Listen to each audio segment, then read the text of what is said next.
guys? We are here. We are live. Thank y'all for y'all patience. Thank you.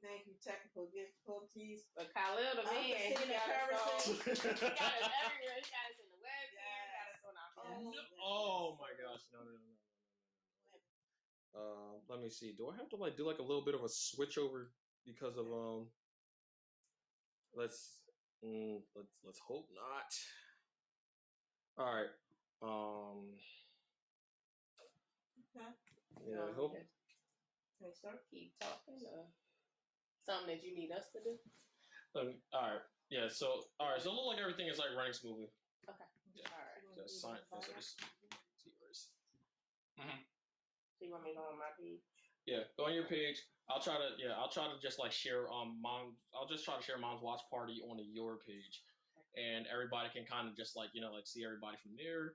I'll be reading all of the comments. So yeah, I might as well just a little bit of screen time. Hey guys, I'm going to be the tech guy for the time being. He's doing an awesome job, everybody. All right. And wait, don't do that yet. Don't do that yet. Yeah, not yet. I got you. All right. Yeah, I'm going to find the video. You guys just go. Okay. So you want to start with doing my however, so however you guys did it, let's go for it. Okay. All right. So good afternoon, everyone. My name is Lvonne McMillan. I'm the founder and CEO of Advocate for Me. Advocate for Me is a resource and advocacy program for families who have children with special needs and special healthcare needs. So part of my story is that my son was born at 28 weeks, premature. When he was 6 months old, the doctor introduced me to early intervention and said that he wasn't meeting his milestones.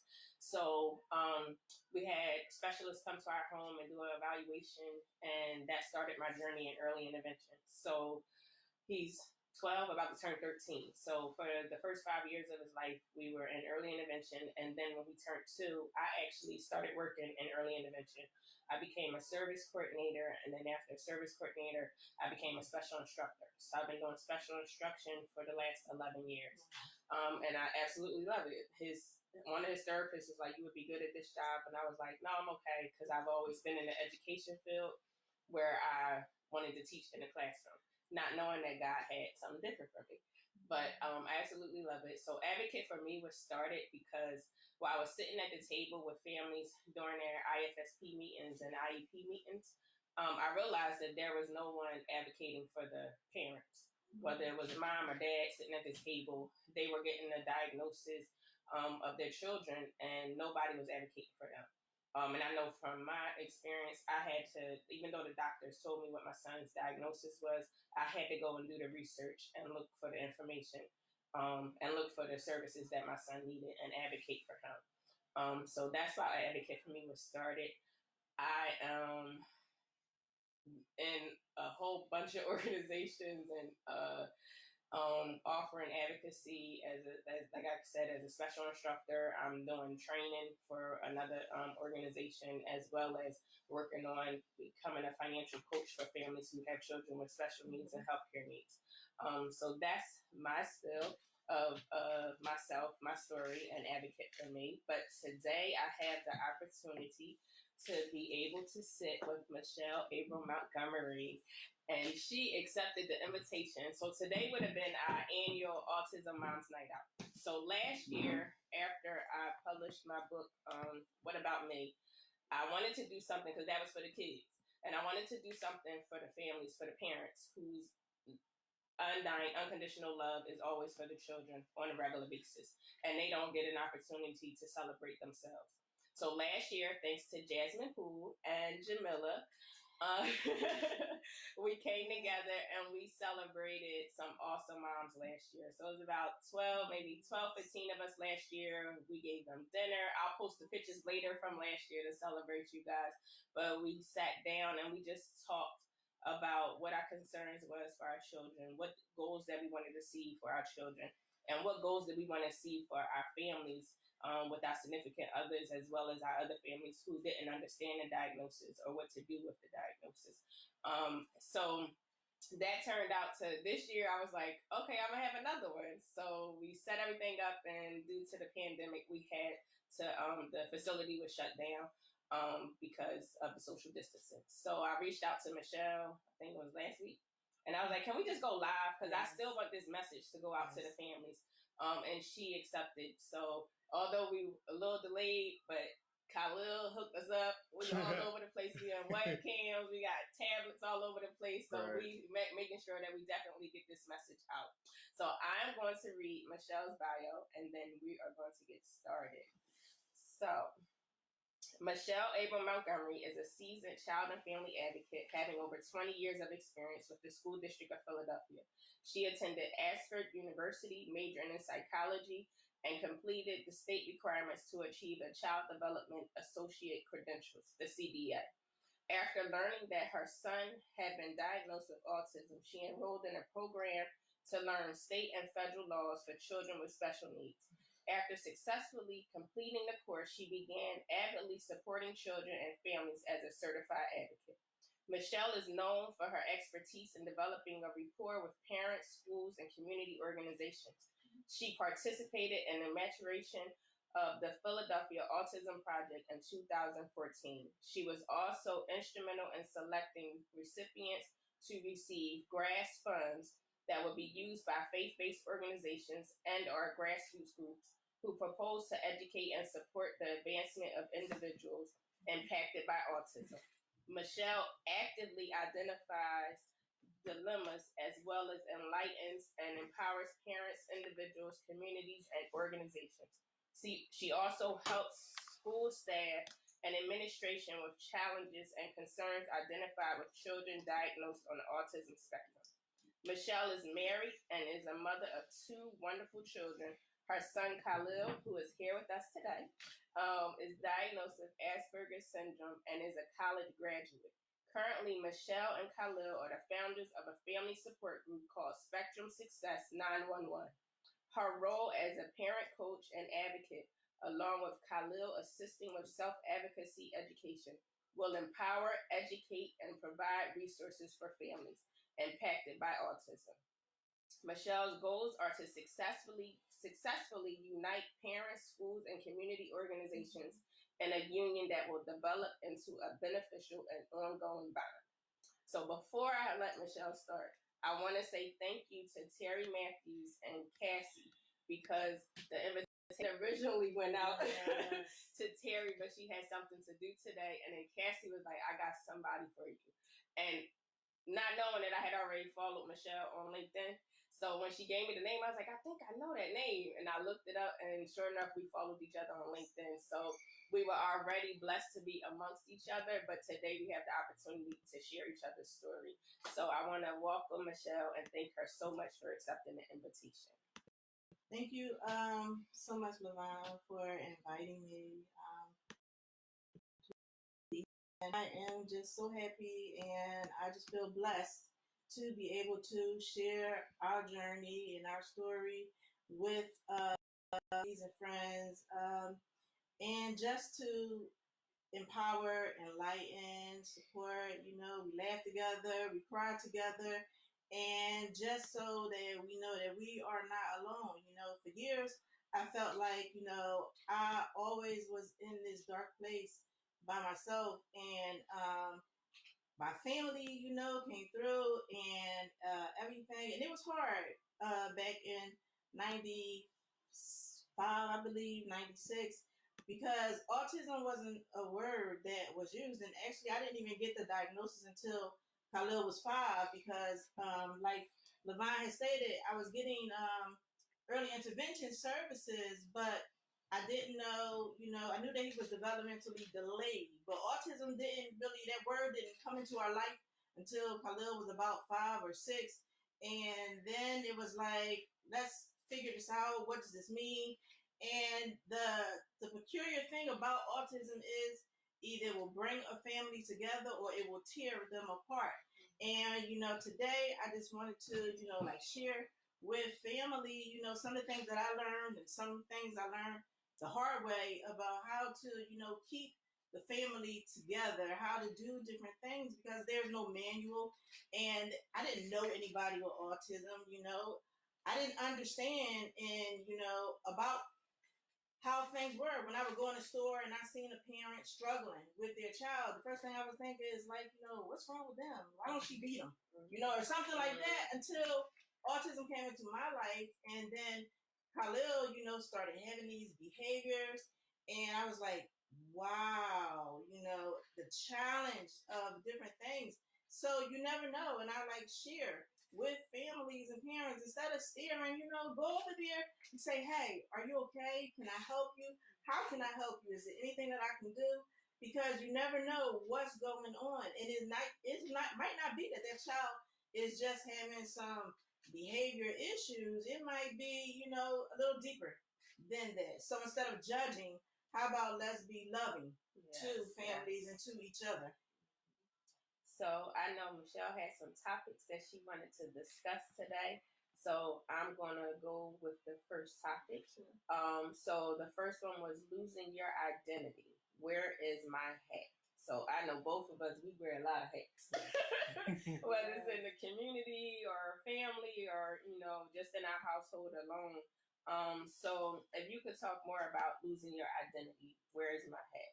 So once I started advocating for Khalil and advocating for other parents and other families, I didn't realize that I no longer had a hat until, it was time for me to say, what am I going to do?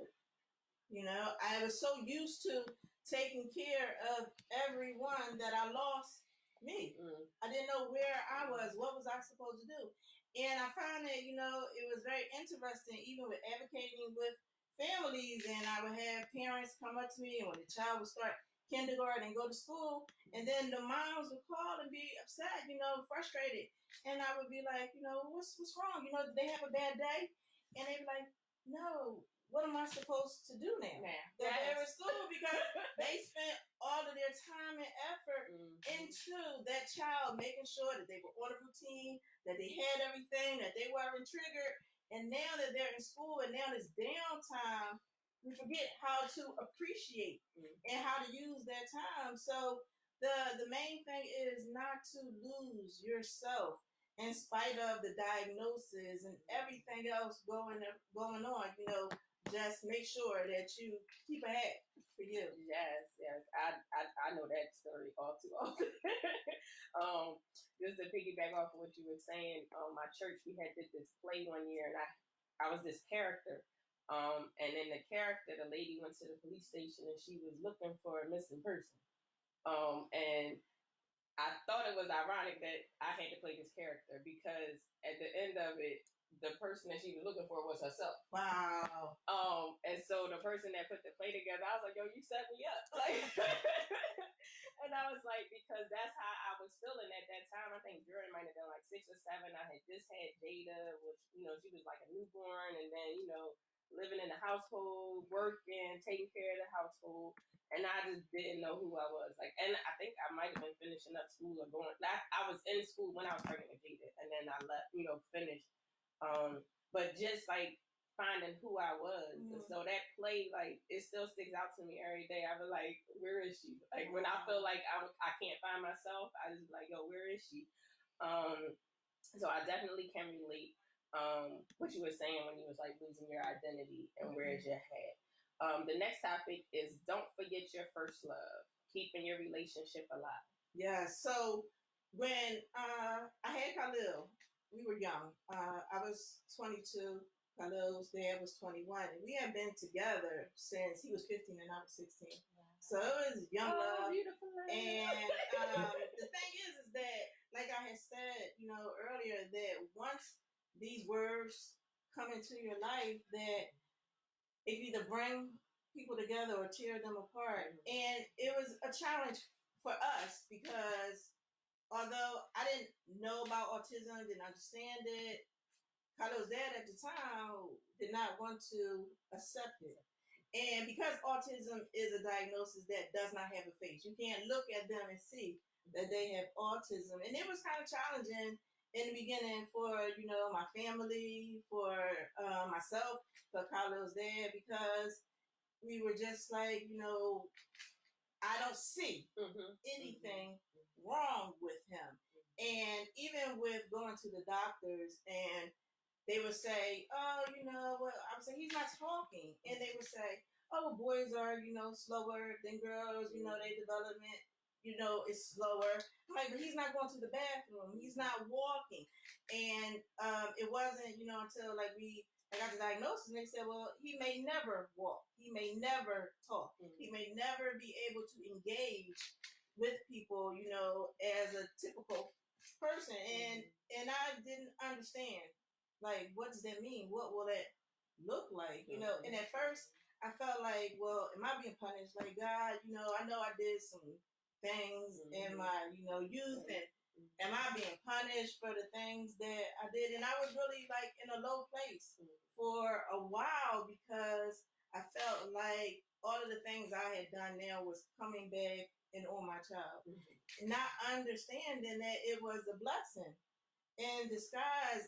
And, even with the relationship piece, if, you're on that boat together, and if one partner isn't ready to get on that boat yet, just keep the door open. Always keep the invitation open for them. And let's try not to judge or shame and blame.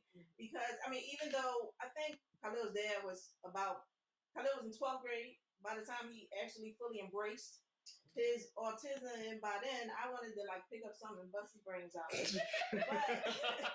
like, really, because it's like you talking like you was there all the time. But Khalil's dad was amazing, and he is. He stepped up when he needed to. He was always a provider for him. We had up and down, and we had our crazy childhood, challenges. But the thing is, at the end of the day, I, am very thankful and grateful that he is his father. He did an amazing job, and even now, he's there trying to help other parents and different things. If you don't know, you're like, well, let me introduce you to my friend's mom, So even with that, like now, I'm remarried, I'm married, and we, see different people. It's like, I feel like we're like cousins. Okay. Because we've grown so close because of Khalil. I can talk to him about anything. He'll call me and we'll discuss things. And so we have a great relationship. And I just wish that we would have had the knowledge and understanding and information back then that maybe could have helped our relationship. But being, able to learn and being able to grow, we were able to, come back together and co-parent effectively. And that's another thing, even if things separate, be open, be able to come together and at least co-parent in a respective mannerism. It's not about shaming or blaming or saying that you wasn't there, you wasn't. Let's just focus on you're here now. That's the thing on how to embrace and how to heal your family by not going back to who did what and where and when and you wasn't and this. But let's just stay in the now, in the present. I'm about to say in the present and then moving forward to the future. Absolutely. What's best for the family. Absolutely. So you want to make sure, for couples, make sure you have a date night. Make sure, that you can spend that time. If you can get family members, respite care, whatever it could be, for that time, make sure that you put everything into your partner. Especially, it's a lot of pressure on the primary caregiver. So you just want to, take the time and pamper them and just let them know I'm here for you. If one family member is at home all the time being the caretaker and the other one is working, or, both of you are working, just don't forget about each other. Don't forget that, there was that love first before that child came in order for that child to be here. Absolutely. That was awesome. I keep telling her that every time we talk, I'm like, oh, girl, you hitting them nuggets. Hitting them nuggets. So the next one is sibling support. So I know for my son diagnosed with EOE. He has a feeding tube, and his sister is younger than him. So she pretty much watched him go through the whole process of watching him having nurse care, watching me to take care of him and give him his feeds and give him his medication. So I know for her, like, she calls herself his nurse. Like, she watched the whole thing. Thank you, Bella. Mm-hmm. She watched the whole thing, and so she's been his support in the household. Although she's younger, and I love her to death, but she's been his support. Like, did you take your medicine today? Did you do this today? Did you, Jordan? You can't do that, So I know the siblings, they pay attention. So what their older sibling, whether it's older or younger, their sibling is going through. So if you could speak more about sibling support in a household with autism. So, yes, I definitely wanted to speak on the sibling support because my daughter, China, is actually the youngest. But because of Khalil's diagnosis, I felt as though I had to put responsibilities on her that wasn't hers. So every time they would go out, it was, China, make sure that you check on your brother, make sure you watch your brother, make sure you do this, Khalil needs that. And China became the co-caretaker of Khalil. And it kind of changed the dynamics of their relationship because she had more of a motherly role, a caring role, protector role of him, especially with her being the youngest, than him being the protector of him. So it changed that dynamic. And I just wanted to stress to parents, there's nothing wrong with the siblings looking out for the other one, but just be careful when we put that responsibility on that child because it could impact them later on in life, even with decision making, whereas they start looking for companions that they have to take care of. Oh, that's good. And they get into this role and they're used to doing things a certain way and they set a pattern that they find people that fit into that pattern because that's what they're accustomed to and that's what they're used to. And I always would see, like China, China was brilliant. Oh my goodness, is brilliant. I'm sorry, she is brilliant. And I would just see her doing things and associating with people. And I'm like, why aren't you sorry? And she always be like, but I need help and I have to help them. But I'm like, and that's awesome to be there to help them, but you don't stop yourself from growing to help others too. So you want to always make sure that even with that sibling support, make sure that they're aware of their self-development, that they keep growing in the process of also being there to comfort and to be support for that sibling, that's not their key role in their life. So that way, when they get older, they'll be an awesome nurturer and caretaker if they decide to have their own children, but they won't look for a partner that is needy or need them. They can be 100% and not go into a relationship 50% and look for somebody else to make them that other 50% to become 100%. Yeah, that was good. I never related that whole sibling piece with who they would be looking for as a mate or just in general, like to have that that opportunity to be wanting to help others. And that was a good example that you used when you said that your daughter wanted to stay back because she wanted to help others. Right. And that was good advocacy too, to tell her that, she could still soar and still be able to help others in the process. And it was interesting how I found it out because we were doing Spectrum Success 911 and we were helping a family. And I had asked China to chime in to talk to the sibling of the family that we were helping. And as I was in earshot of her talking to the sibling, I heard her say, it was hard for me to have friends because if my friends were to say something too inappropriately or negative or about my brother, then I knew I would have to fight or I would have to protect him. Yeah. So she would hold back from even getting close to people because if they didn't connect or do the right thing to her brother, she knew that she was going to have to or felt that she had to do something to make that right. And I was like, wow, I never knew that, you've had these challenges or you felt that way or this was impacting you in this manner. That's powerful right there. For the next topic is don't forget to support self while supporting everyone else. And then the next one is self-care. So if you could talk about those two topics. And I know you pretty much talked about it in the beginning with, where's my hat?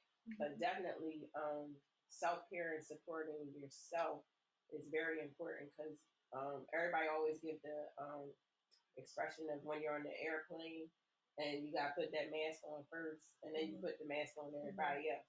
And I know with my kids, I'm like, I'm going to put my mask on my kids first. And they be like, well, what if you pass out? And I was like, oh, yeah, okay, I get it now. So definitely self-care and supporting yourself while you're supporting everyone else is a good piece. So if you could talk about that topic. So, like you were saying about the airplane, and there's the saying about the carpenter's house is never fixed, and the plumber's plumbing is always broken. And, it's hard for us because people that are in these helping roles of life to help others, that they always are so selfless that they forget about making sure that they have things that they need. And even with myself, my husband is a union carpenter, and he's out fixing everybody's house. And he'll say, "Oh, let's invite some people over." And I'm like, "How? When I got 5 letters in my living room, and I got all this stuff in the dining room, and it's like." Oh, and then he's like, "Oh, okay, I didn't know," because you're not conscious of that, and so we have to just be so mindful or try to be more conscious of ourselves. Even today, and we started a little late. I ran into some technical difficulties, but I just wanted to make sure that I pampered me. That I go out and get my face done and my hair done and my nails and. I was like, and that's what today is all about. Yes. Like, because you're an awesome mom. And that was the whole purpose of me putting this together, even last year, was to make sure that because I gear it to the moms. I'm not forgetting about these awesome dads, but the awesome moms, to make sure that you, on this day, that you would pamper yourself, take care of yourself. Because that was the purpose of it today, was to have a massage therapist come and do the massages, and then have someone come and do your nails. So the fact that you had called me was like, I loved it. I was like, go ahead, do what you gotta do, because that's exactly what I wanted the parents to do today. Is to pamper themselves, enjoy the moment, and then we go right into the presentation and then cater you. I had an amazing caterer, but we still gonna do it, y'all. We still gonna do it. Just later on. But yeah, so definitely, like when you said that to me this morning, I was like, that's fine. Take care of you, and I'll see you when I see you. And see, Facebook Live 24 hours. So we would have been on here anyway, whether it was 12 midnight. But yeah, so I didn't mean to cut you off, but when you finished with self-care. Okay. All right. So the next one was vicarious trauma. So, yes, and I found out about that the hard way. I had heard about it because I was working in high fidelity wraparound. And so when we say wraparound, people always think that it's like a TSS worker. But when we wrap around, it's like we wrap around the family. So we make sure that the family's voice and choice was being heard, make sure that the families, had able to advocate for themselves, that they had support that they need to develop their voice, and to make sure and to connect them with system partners, a natural support person for themselves and with other family members. So just bringing everybody in those people's lives together. And I was taken in so much because I was being flown from state to state to state to work with families and children and go into residential facilities and help the residential facility workers to understand what it is that this child is happening, to help them understand some of the dynamics of why they might be behaving the way that they are. And you take all this stuff in, and I didn't realize that I wasn't letting it out. So my husband and I were on our way to Canada on a trip, and I woke up that morning and I'm like, I can't taste anything. I have no taste in my mouth. And it's like, it's me. And then my tongue started getting sore, and I started getting bumps on my tongue. And when I went to the emergency room, and at first they couldn't understand, they said, what kind of work do you do? And when I explained to them, and the doctor said, okay, it's vicarious trauma and it's stress related, told me to cancel my trip, put me on antidepressants for a week, told me only get out of bed to go to the bathroom. And so my husband was amazing, brought me breakfast, lunch, and dinner in bed, and I Netflix, Hulu, and watched all of the channels. And it took about a month, honestly, to get the taste back in my mouth. I had to do this magic mouthwash and all kinds of things. And it was because I wasn't talking, like I was taking it in, but I had nobody to go to myself. I didn't release, and even though with supervision at work, once a week, and we would review the cases, and my supervisor was amazing, and she would, say, how was it going on to me? But I didn't realize what was going on. And vicarious trauma can hit you, and you won't have any effects as far as, like your arm hurt or something like that. But it can affect you in different ways. And so just to be careful of when you work in a profession where you have to work with people who have special needs and they have a lot of trauma focus in their life, to make sure that you have a place to expel all of this toxicity, because that's what it is, into your ear, and it goes into your brain and your internal, and you might not think, I'm just listening, but those things, can damage you. Sometimes it's not the things that you can see that hurt you, it's the things that you don't see that can hurt as much, even with this coronavirus. We can't see it, but it's doing a lot of damage. And so, just be careful. And I just want to give a shout out to all of our first responders and anyone that is out there that is caring for people. Make sure that they're okay. Make sure that you are okay too. And, I just see them on there crying sometimes, and how it's impacting them, and the trauma. It's real. It's real. So make sure that you have someone to talk to yourself, whether you keep a journal or you want to do a video. Our phones have so many different abilities these days that we don't even use them. Record it if you want to. Keep a video journal or a vocal journal, audio journal, whatever. So that way you can just let some of that stuff go. I know when I was talking about vicarious trauma, when we was preparing for today, I didn't realize it, but I know with me, my body just shut down. Like, I go to sleep for a whole day, and then I'm like, now I feel like I'm set back like 5 days. I'm like, oh, I didn't get none of these assignments done. I didn't get no projects done. But that's my body pretty much telling me to slow down. And like, I'll go to the doctor, and the doctor will do the same thing that you said your doctor did. Well, or I have a pain, like I have a pain in my foot, like a sharp pain, and they thought I might have had multiple sclerosis. Like, they made me do the CAT scan and everything, and then the doctor, the neurologist, was like, there's nothing wrong with you. And I was like, well, I'm having this pain, and then I can't do this. And he's like, there's nothing wrong with you. So I go back to my doctor, and she's like, you stressed.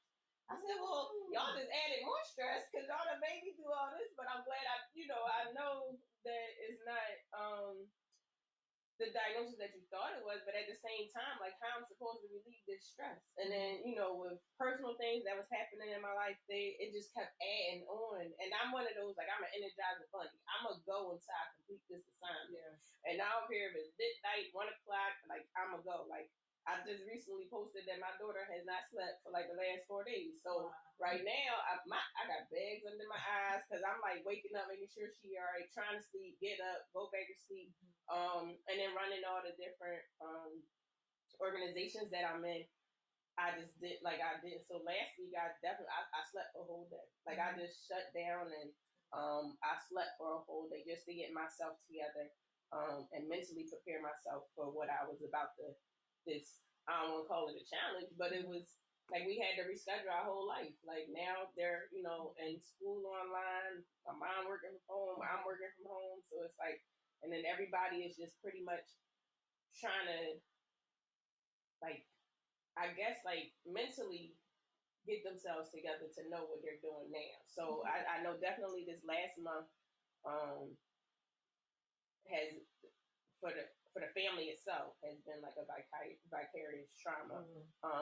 And then on top of it, if you have a child with special needs, they're used to going to school or going to their early intervention centers, and then now you have to adjust to try to prepare that, or have, like with my families, I'm doing Zoom videos with those families. Yes.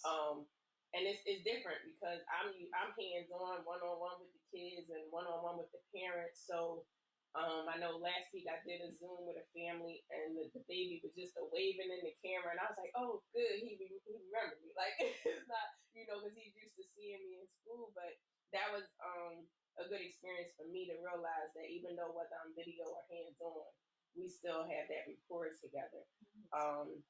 So the next topic is, how does mental health fit in this picture? So mental health is a challenge at times, because a lot of times people don't openly admit to it. Mm-hmm. They don't want to accept it. And the thing is, I think that we try so hard to get that loved one that has the mental health challenge to admit to it, opposed to just saying, okay, it's like all the signs are there, everything is there, but it can be a trigger sometimes to try to make them to accept their diagnosis. And even, it's like hand in hand with autism. Mm-hmm. Sometimes some of the individuals don't want to accept that they have autism. They don't want to embrace that part of them. And with that, it's not that we try to make them accept that. The thing is that we just keep educating them, just giving them the tools that they need to be successful, just enlightening and empowering them, and just make sure that they are aware. Because if not, that can become a trigger. And we have to be careful, especially while they're developing and growing and hit those adolescent stages and then into adulthood. If we approach that wrong, and I'm going to talk a little bit more about that in the elephant in the room, that can just change the whole dynamic of their development. So in order to make sure that they have a healthy, productive mental health status, we want to just be careful and let them live and approach life at their pace and not ours. Sometimes, we feel like we have to make them do things or push them into where they need to be, And the thing is, everybody learns and everybody grows and everybody does things at their own pace. So that we don't damage or we don't traumatize, trigger their mental health. Just, let them grow into the diagnosis. It's going to be there. Mm-hmm. There's no cure for autism at this time, but the thing is just make sure that you give them everything that they need, so when they're ready, they can just walk into their success. Awesome. So you actually led us right into the next topic, passing the baton. Now that my child is an adult, what am I supposed to do? So we could kind of piggyback and do the adolescent into adulthood, and then if you could talk about that. So yes, also with that, I find that even with Khalil, and Khalil is not your average autistic child, but we did a lot to get there. And I'm not saying that everything that I did, I'm patting myself on the back, because I made a lot of mistakes along the way, and there were some things that I just tried to figure it out, and then later on was like, I shouldn't have did it that way. But the thing is that as he grew and developed, I knew that things needed to change with him as he was changing. Mm-hmm. For example, my verbiage, my language, the way I talked to him. Mm-hmm. So as a child, you tell them what to do, you give them that instruction, you inculcate, you speak things into existence for them and with them. And then as they hit that adolescent stage, what we want to do is help them to be independent, if they can, based on their own accomplishments, developmental abilities. And, you know, so it went from Khalil, go do this, to Khalil, what do you think about doing this or that today? How would you feel about doing that? To when he now, as an adult, it is, okay, Khalil, if you're going to do that, that's fine. My thoughts were this and that. Let's brainstorm this. Let's talk about it, you know. Can you, now I understand what you're saying, but I want you to see it from what I'm thinking, and then let's see if that's something that you still want to do it that way, or maybe you might want to change it a little bit. So that way, he's learning how to make decisions. And as he grows more into that adulthood, into that independence, if that's what his ability is capable of, he's not going to look for someone to tell him what to do. He wants someone to guide him, to give him guidance, to help him to make the best choice for him. You know, and in the beginning, I didn't get it, you know, because it was always, Khalil, where you gotta go and take me. Khalil, where you gotta go? Calling all around to family members. Khalil gotta go home. Can somebody take him? Khalil gotta go to this place. Can you take it? And I remember when Khalil went to high school, and he still qualified because he's under the special education umbrella for the yellow bus. And he came to me and he said, "Mom, can I catch the scepter?" And I'm like, "Why? You can catch the school bus." He said, "When I got on the bus, the little girl said, 'Look at the giant.'" And I said, "Oh, wow." Because he was in 11th grade or 10th grade getting on the yellow bus, and all those are little kids. And I was like, okay. Yeah. And so I talked to his TSS worker, and we started working on teaching him how to catch the bus. And he went from getting on the bus with him, sitting next to him, to Khalil getting on the bus first. He'd get on before people back, sit in the back, and then watch them. And even if they had an awesome relationship, because they could just do eye contact. And if Khalil gave him the eye contact, you would look at him to know. Like, you wouldn't even knew that was his TSS work unless they told you, because they had such a great dynamic of the eye contact. Khalil would just look for him like assurance, like, is it cool, you know? And I guess, you know, whatever their communication was. And it was just awesome, and it worked for Khalil. And so, you know, just as he went through these different developmental stages in life, I had to give him the space and room, you know, room to grow. I had to respect the fact that he was now at adolescence, you know, that's different. I'm not going to just go walk him to class and walk him to school, you know, give me a kiss and all of this and that. You know, it changes. You have to respect the fact, just like you would do a neurotypical child, do the same. You know, only that they're the same. It's just that the way that they think is different, or sometimes their behaviors are a little bit different. But the thing is that a lot of things I always wanted to say, oh, he did that because he's autistic. No, he did it because he's an adolescent. He did that because that's what boys do.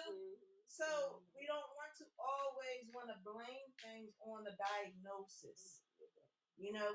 And even when he became an adult and with, you know, I should say more of an adolescence, and Khalil was, he played the viola, and he played about 6 instruments. So he's very musically inclined, and girls like guys that, you know, play music. And I remember whatever the case that may be. he was going to what was that, Roman Catholic? Catholic school? Yeah, I think. Or West Catholic for Musicopia. Okay. And he was going there, and so me and Khalil was walking, and the girl said, "Hey, Khalil." And when I turned around, and this girl had double C's and double D's in the back, and I was like, Khalil, keep on walking. Like, what is my son going to do with that? Not on my watch. But I had to, you know, respect the fact that he was growing into a handsome young man. Girls was attracted. Girls was like, you know, want to call him on the phone. I'm like, not speaking to Khalil. What you calling Khalil about? Khalil, somebody calling you? What are they talking about? minute. Here's this is wow. And I had to like say, okay. So I'm always in earshot, ear hustling all the time. The conversations, and it was interesting because I know even when Khalil became an adult, in some of the conversations, I remember Khalil was on the phone, and a woman, like you say, she's 25, 26, called, and they were on the phone, and she was like, oh, how did you like my outfit? And Khalil was like, you dress nice. We always dress nice. I think we all, we dress appropriately. And I'm like, and so she must have said something about, how did she look? And Khalil was like, wait a minute. What are we talking about here? Where are we going with this? Okay, I'm going to call you back. And I was just like, okay. Because he seen that the conversation was going somewhere and he wasn't interested in going. And I was like, good job. I was like, yes. And so with that, we want to keep them close, but we also, want to respect. Their boundaries and, like, oh my goodness. Because, it was like, Khalil was on the phone and the girl was calling him and everything. Then he gets a call from this guy inquiring about the girl. And the guy's like, do you know her? Khalil like, yeah, she's in my class, And he's like, well, I'm paying for her classes. And Khalil like, well, that's unfortunate because she's failing. And I'm like, well, it's time to get off the phone. I mean, like, there's no gray. It's black and white. Like, what in the world? And Khalil would call me, and Khalil was like, Mom, this girl asked me, could she come to the house to study? I said, really? Okay, well, what you tell her? He said, I asked her, why do you want to come to my house to study? All the books is at school. I know that. And I said, good answer, son. I know that. Good answer. I said, son, she was not trying to come to the house to study. And he said to me, and I was just so proud. He said, Mom, I just didn't want her to come here and leave and for people to think that something happened in the house that didn't. And I was just like, oh my goodness, that's like awesome. Good job. Yeah, amazing. Yes. So, and what I try not to do is influence his thoughts and how to be. I want him to grow into who he is. You still give him the education and you still like let him know everything. But when it's time at the end of the day to make the decision, it has to be his, And so with that, like him being an adult, sometimes I don't even know that he's in New York or he's in DC. And somebody will text me or call me like, Michelle, Khalil's, on Facebook, he's in New York. And I'm like, he in New York? Like, what? And then I'm texting and I'm like, Khalil, you in New York? He's like, oh yeah, me and a couple of friends, they said, you want to go? I was like, sure. And I was like, oh wow, okay, nice. So, just telling him to be careful of being safe and making sure he has like a great friends that, make sure that they take care of him and they watch him. I know one time he had went out with a friend of his and the guy came, it was like 11:30 and the guy came all the way home with him. He says, I wanted to make sure that Khalil was safe. And I said, well, how are you getting home? He said, well, I'm going to catch the bus. I'm like, where you live? And he's like, I live out near past Lincoln. And I said, no, we're going to drive you home because if you took that much interest to make sure that my son was safe, I had to make sure that your mother's child, her mother, is safe too. And I was just like so impressed. And Khalil, has some awesome friends, and he definitely lets everybody know he's not ashamed of his autism or his diagnosis, and he's always advocating for himself and for others. And so, just like, so thankful and grateful, of the adult, that the young man that he has become. It was funny that you shared this story about Khalil getting on SEPTA. I was waiting for the bus, might have been like January, February. And I watched this mom pull over and she was like, okay, so where you going? And he was like, and her son said, I'm going to 69th Street. She was like, and what is it going to say? And he repeated what what the sign was going to say. And she's like, "And what stop do you get off?" And he said to stop. And then she said, "Okay, bye." And she closed the door. And then you see him walk to the corner, and then you see him come back. And she went and rolled the window down. She just kept pointing. And I at first I was about to help him myself because I was only one waiting for the bus. And I was like, "No, just sit back and watch." So he went to the corner again. And he kept looking at her. He kept turning around and looking at her. And she kept pointing. Because he, when you get on the L at 40th and Market, it's the side for 69th Street. But it's like one across the street and one on this side, on the right and left. Mm-hmm. And then when you cross the street, is one on right and left to go eastbound. So I guess he was waiting for her to give him the cue, the signal, go that way. But she wouldn't do it. But I understood why she wouldn't do it. Because if she did, then he would always wait for her to be on that corner to give him the okay to go to the... So he got it together. I watched him. He crossed the street, because he did cross the street, but he went down the right way. And then I was just smiling. I was like, wow. I was like, he got it. Like, I was happy for him. And she sat there for about maybe 5 minutes. I guess she wanted to see if he was going to come back up. And then she pulled off. So I was like, wow. And I was like, I bet you any amount she going to go to the stop to make sure he got off at that stop. Definitely. But I like how she was able to, like, compose herself. Because you could tell in her face, like, she wanted to roll that window down. But in her head, she was like, no, you can't, because he has to have this opportunity for himself. Yeah. So that was when you were sharing the story about Khalil, I definitely, that brought back that memory. And I just, like, working in that field, I was just like, wow, like, to see, because I do that with the younger kids that I work with. I tell the parents, give them choices when they're younger, give them an opportunity to say what they want, what they don't want, be able to express their emotions, because the age that I work with is birth to 5. So they just learning, like, what is this sadness that I feel, and what, what is anger, and I don't know how to express the anger. So sometimes it comes out in behavior, but to watch it in adolescence, that was my first opportunity to watch it and watch a parent actually, do the step-by-step process that we teach when working with the strategy. So that was a good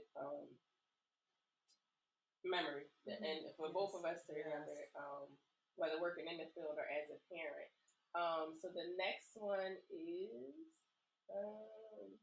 dealing with adult meltdowns and how and why language is important. And you kind of touched on that a little bit. So I wanted to share an event. Khalil had to do a speaking event. And I said, Khalil, I need you to go upstairs and shave. And so Khalil went upstairs and shaved, then he came down. And I'm looking and I'm like, son, you got a patch here and a patch there and a patch there. Go back upstairs and shave. So, he kind of like did a little rumble, went upstairs, came back down. I'm looking like, good. And at the time, I forgot about sensory disorder, because sometimes with sensory disorders, they might not. I wasn't thinking, he has this vibrator, because he had an electric razor in his hand, then to put that on his skin, then to put enough pressure to go to his face, to go up, and it was like, I wasn't thinking at all. I'm just thinking about the appearance.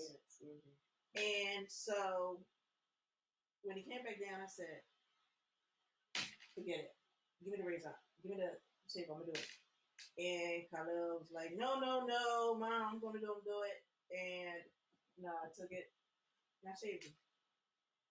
After that, Khalil went upstairs, he went to the bathroom, and he was in there for about 2 hours.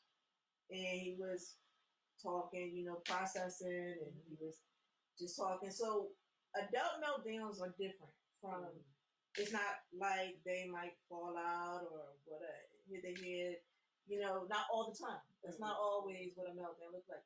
But it's just that he had to process what just happened, because I did not consider his feelings, how it was going to affect him. I just went and did what I thought was best and what made me happy, and which now was a trigger for him. And so at the end of the day, we missed the event. And I thought later, I don't think people would have cared what he looked like. What he had to say was more important than what he looked like. And I just thought, like, so that was so unfortunate, so sad that you didn't think about how powerful it was for him to just be there, his presence there, opposed to his appearance there. And that was a hard lesson to learn, but I did learn from that, you know. And now he go with plaid and polka dots and stripes. I'm gonna like try to hold my breath, like, okay, son. But I want him to be wherever he needs to be or feels that he needs to be, regardless to what he looks like. If it looks good to him, I have to accept and respect that that's what makes him feel good. It's not about me. And sometimes we get caught up in the me and not in what they like or what's good for them. You know, and because I grew up in a strict family, you know, things, my mom had a really bad case of OCD. And, you know, it had to be in this. You know, we had trash cans in the room. And they were decorative, not for trash. Don't you dare put trash in that can. So I had to learn how to live differently, how to think differently. And, you know, they're saying, you know, we can't teach the way they, why not make them learn the way we teach, but teach the way they learn. And I had to learn what it is that, how he thinks about things. I had to look at life through his window and not make him try to follow it through mine. And I share that, you know, with parents when I do parent coaching or even just talking to other parents that have children with autism. The first thing I want to say is, how does your child feel about that? You know, what's their thoughts about that? You know, because we are stuck on right and wrong or good or bad, but that's not how they view things. That's not their focus. And sometimes it's not even about that. You know, Khalil had got robbed at gunpoint coming home. And when, I mean, we always say a parent, a mother knows their child's voice, their scream. And when I was home, sitting in the living room, and I heard this scream, and a chill went through me. And I went to the door, and I opened the door, it was Khalil screaming, they're trying to kill me, they're trying to kill me. And I'm like, what happened? And when he told me what happened, and his dad's a detective, it must have been 100 captains, lieutenants, detectives there. But Khalil said, Mom, they thought they needed what I had. And he wasn't like angry. And I was just thinking like, oh my, because I was like, we gonna find these people and justice is going to be served. And he was just like, Mom, they thought they needed what I had, you know, but I'm okay. And I was just like, oh, my heart just like melted. Like he always would find the good in any situation. How it was, and that's just how pure, you know. And I was like, I love autism because it's so pure, it's so innocent, and the naivety of it is just so loving. You know, it's scary for them because people in the wrong hands can take advantage and take their kindness for weakness and abuse them and misuse them. But it's just so beautiful too, you know. So yeah. Wow,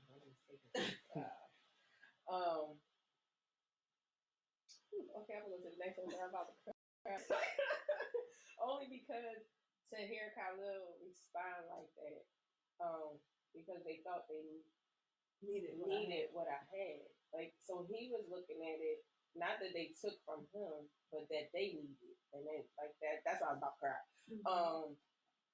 And then like just in general, like society and having a black male anyway, like that, to hear that and to hear his response to it is that's just amazing.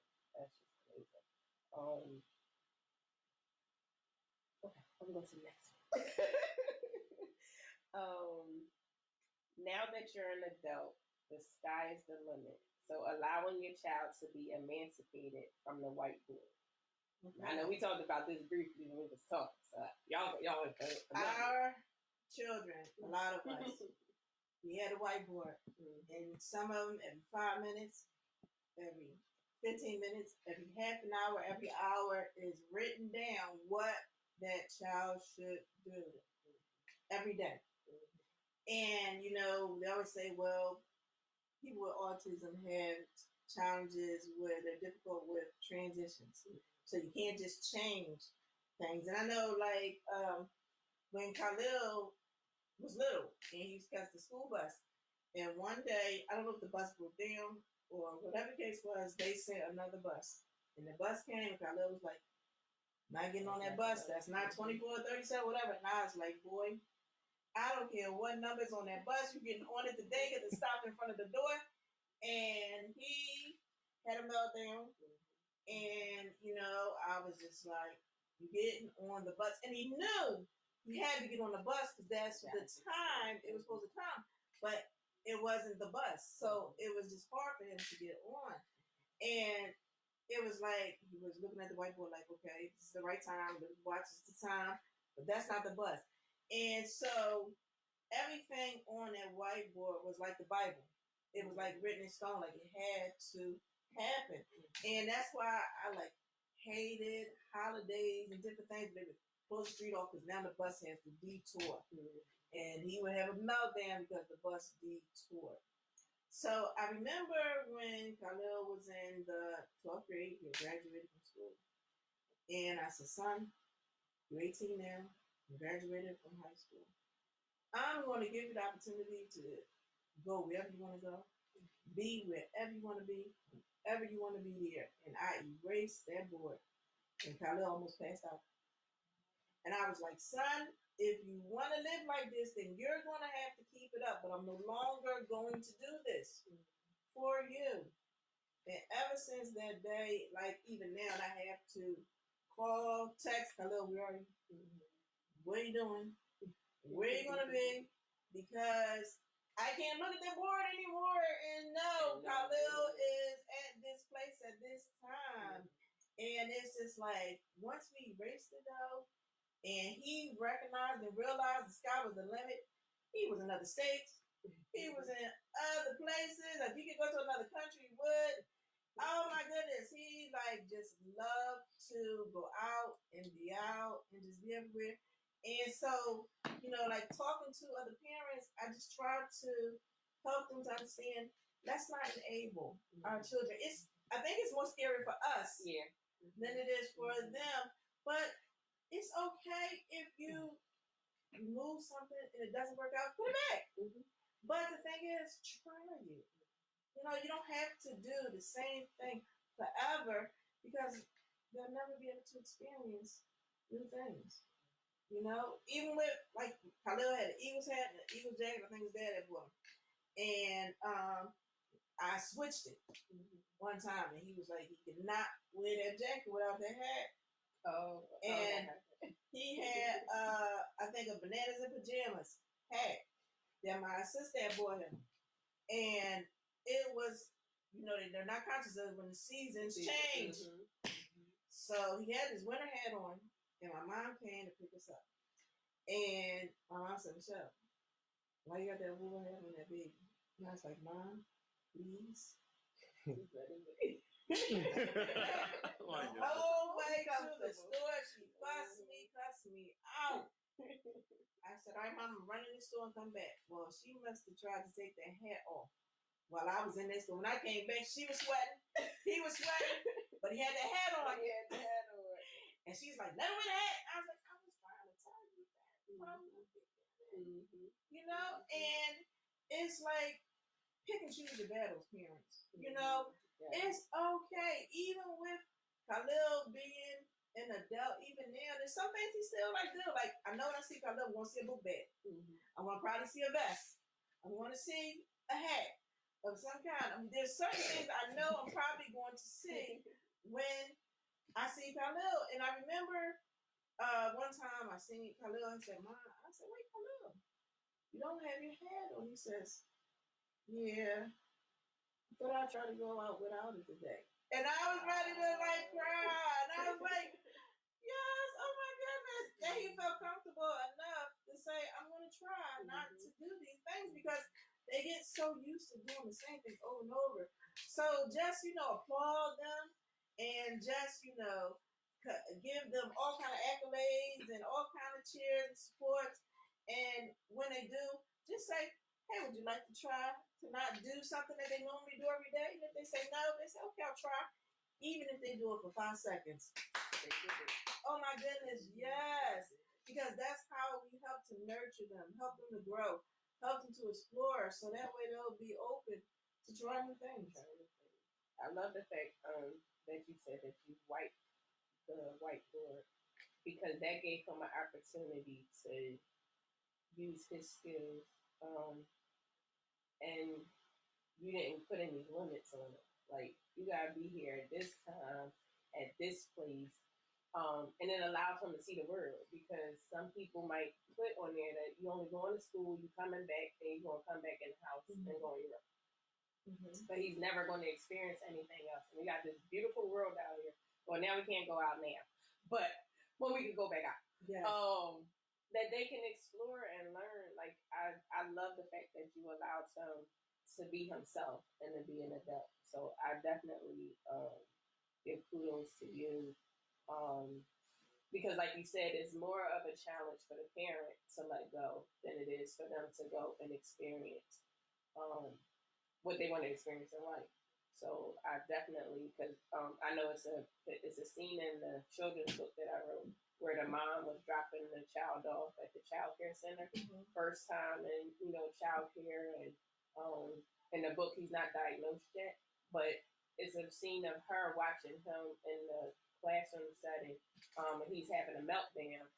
And she wants to go in there, but at the same time, she knows that if she goes in that room, then she's the one going to take him home, and he's never going to be able to experience the school setting with the staff, and the staff are not going to know how to work with him because she stepped in and took him out. And then the second thing was she had to get to work. So in the scene, you see, like, emotionally, she wants to go help her child, but in reality, she wanted for him to gently, gradually be able to stay in that environment, and for the people that that she felt safe with, to give them an opportunity to know and understand and learn how to work with her child.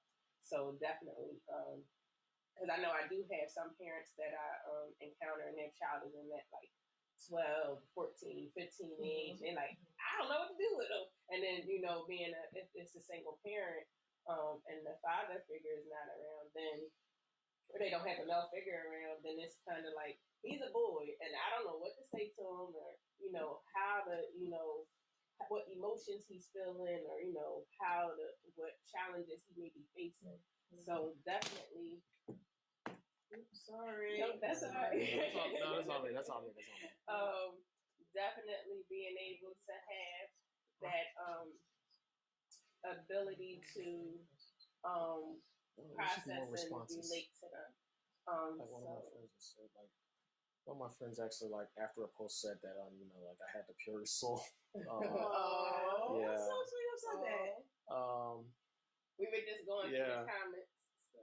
So like, one of my friends I've met at a Comic-Con, her name is Adisi. Hopefully I'm saying that correctly.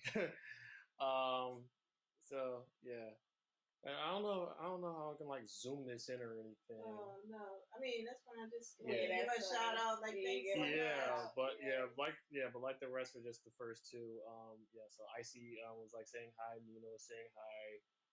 Godmom was like saying, yeah, you got this. Bob was saying, like, thanks for looking at this. Awesome. Just wanted to say thank you to Icy. Oh yeah, that's right. Camera's right here.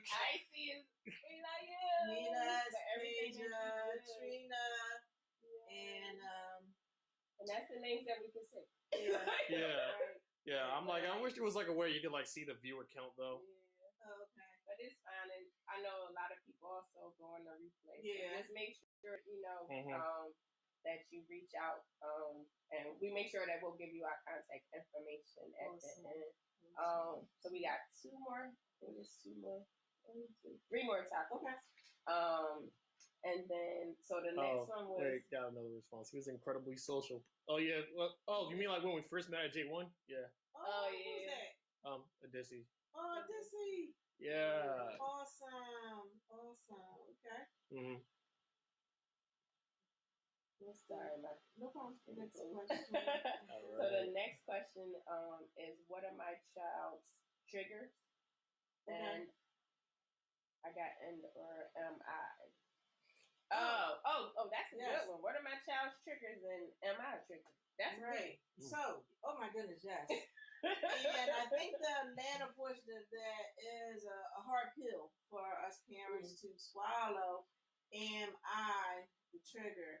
Because I know a lot of times, even though Khalil now lives with his dad, that I think Khalil is thankful and grateful. I know that. You know we can't let that because go. Right? I know even when Khalil comes over to stay with me, there's no favorites with Khalil. Wash the dishes. Khalil, clean this up. Khalil, you do this. Khalil, I know Khalil like, I live somewhere in the house.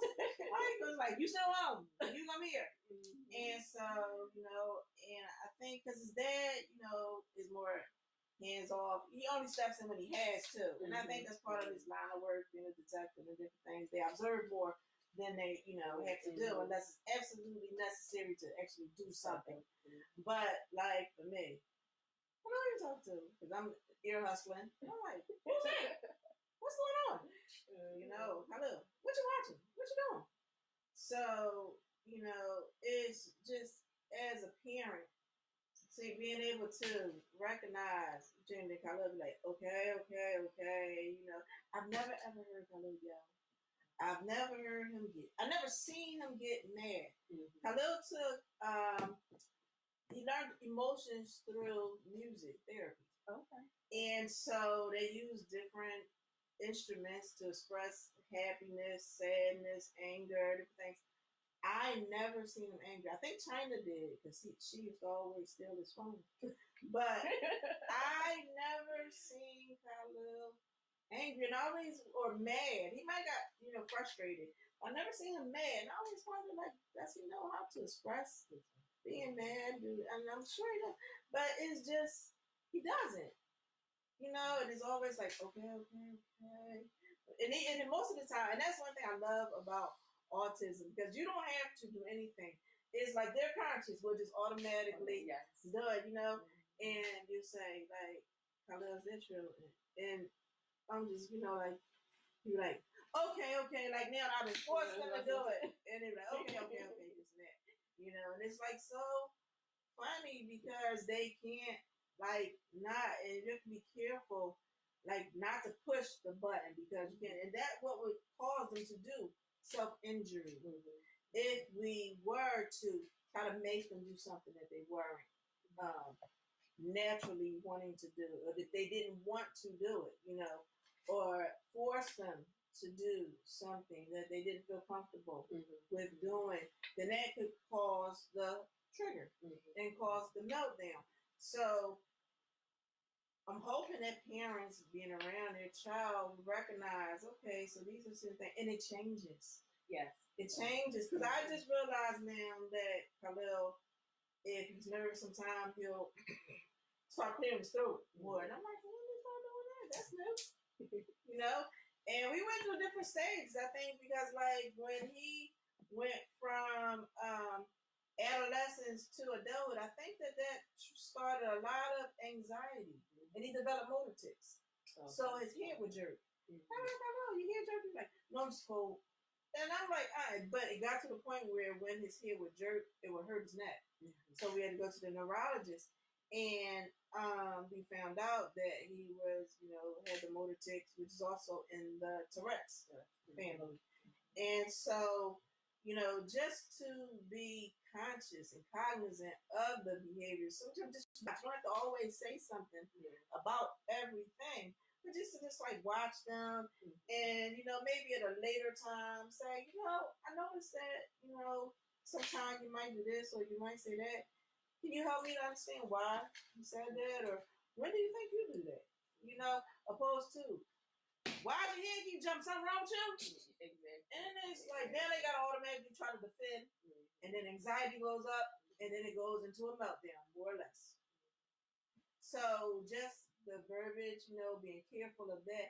And if you see your child starting to exhibit behaviors, like if Khalil will start like clearing his throat, or if he starts, he has like this smile it's inappropriate though. He smiles, but it's like a nervous smile. When I see that, I kind of know, okay, he's not happy though.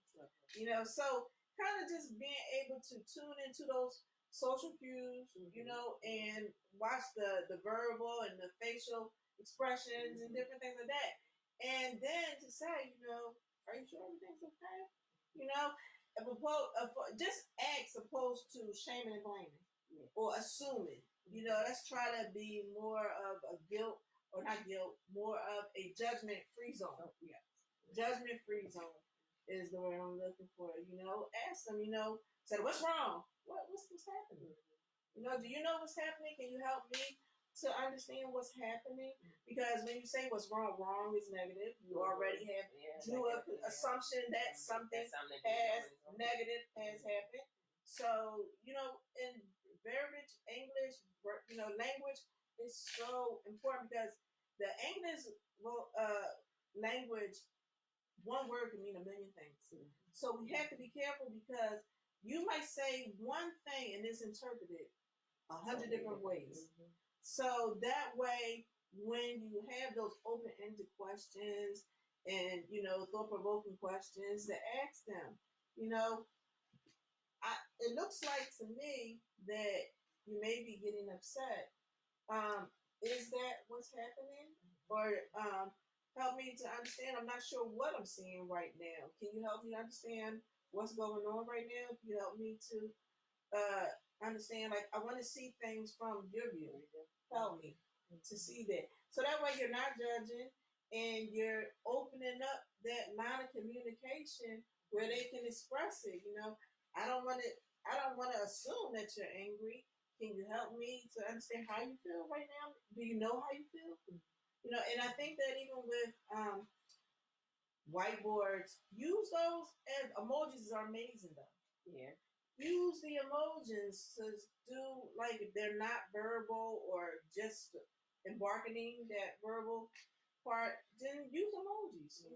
Hey, can you draw an emoji to show me how you're feeling, or what's going on, or what you think about what's happening, or what happened? And then use that. Okay, now that they're showing you, okay, help me to understand why you picked that one. Always leave it open. And when you use questions instead of statements, then that opens it up for them to give a response, to have to say something to you. And that was a great form of communication. All right, so Nina had a question. Okay. And she said, can you discuss the challenges of puberty, such as behavior, emotions, and hygienes? And do you have any helpful resources that you can share? Yes. Oh, that's an awesome question. Who's that from? Oh, that's come from Nina. Nina. Okay, that's an awesome question, because yes, it does. During adolescence, they start sinking. I'm gonna do that now. And what we would do, because we have to also be cognizant of sensory. And with Khalil, I noticed that there was a sensory issue, because I would say sweep the floor. And after he swept, it was still stuff on the floor. And I realized that Khalil didn't like the way it felt. The bristles were on the floor when he swept. So he would pretend, because he wanted to make me happy, but he was not sweeping. And even with bathing, I think sometimes it's not that they don't bathe, that sometimes they might not lather up the rag enough, or they may not put the pressure enough to clean that area good.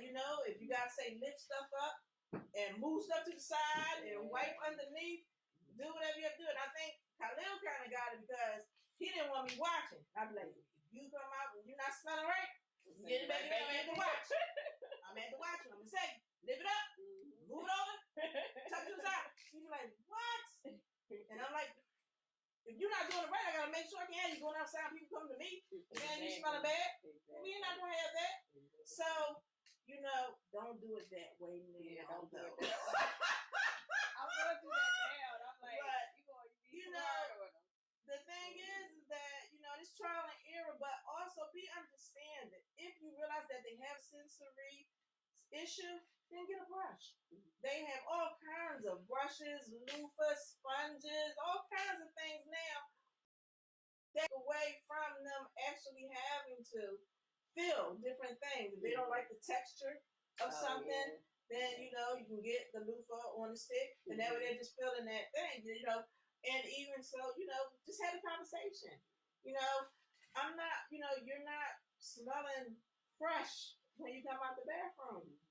Just walk me through what actually happened.